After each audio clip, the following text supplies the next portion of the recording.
কিছু কিছু মেয়েরা আছে দেখবেন, স্বামী যদি তাকে হাজারো ভালোবাসে, কিন্তু স্বামীর ভালোবাসা তার ভালো লাগে না। ভালো লাগে তার স্বামীর টাকাকে।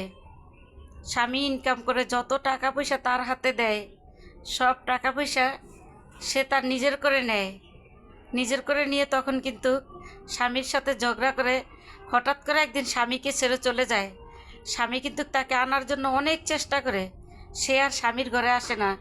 স্বামী অনেক দিন অপেক্ষা করে, সে নিজেই স্বামীকে ডিভোর্স দিয়ে দেয়, তারপর স্বামীও তাকে ডিভোর্স দিয়ে দেয়।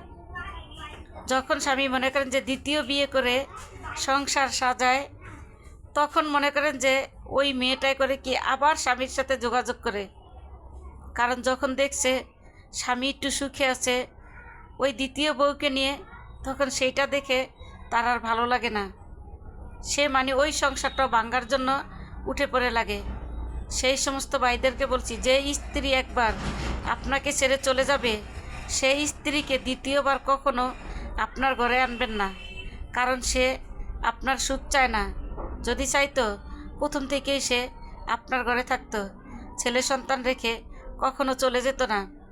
তাই বলছি, ভুল কখনো করবেন না, সঠিক রাস্তায় চলবেন, ভালো থাকতে পারবেন। কথাগুলো মিলিয়ে নেবেন সত্যি না মিথ্যা।